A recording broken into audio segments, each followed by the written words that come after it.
Aqui, meus amigos, estamos aqui na entrada da floresta, depois aqui das casas de Vardim Serra, né? Bom, a chuva estragou com essa passagem aqui, que é a principal aqui da floresta. Tá vendo, né?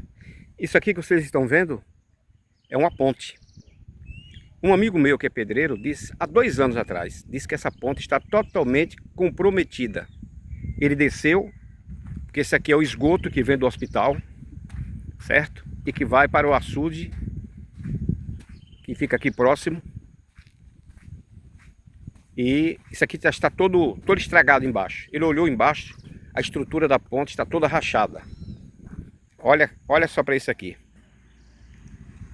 Dá para ver, né? Aqui vem um carro grande.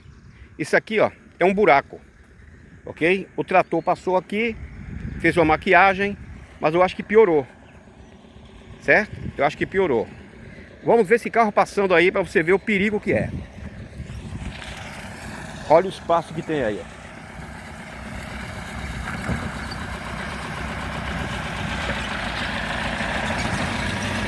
Opa!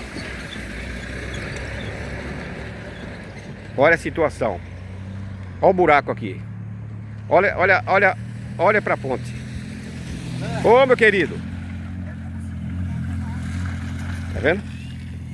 Um perigo isso aqui. E não é perigo pouco não, é grande. Deixa eu dar uma olhada aqui nessa vala aqui. Olha aqui, ó. Olha a situação desse negócio aqui.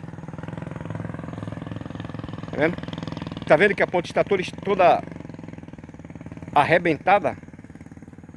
Deixa eu chegar mais próximo aqui, ó. Olha como ela tá rachada. Tá vendo aí? Ela está rachada. Literalmente rachada, rapaz. Como o rapaz falou pra mim mesmo. E corre um riacho aí embaixo, né? Que vai para o açude do Gravatar. O rapaz do trator passou aqui a máquina para dar um jeito aqui, mas eu acho que não ficou legal. Aqui tem que interditar essa ponte, né? Interditar essa ponte e fazer uma outra. Isso em caráter de urgência, antes que aconteça uma tragédia aqui. Vocês viram aí que está toda rachada, né? Está caindo, a ponte está literalmente caindo. Com a palavra aí, a Prefeitura Municipal, setor de obras, viu, Ito? Você passa aqui direto e sabe que a situação é difícil, né? Tá complicado isso aqui. Tá vendo, né? Valeu. Siga o nosso canal aí. Repórter José Ribeiro, dê seu like.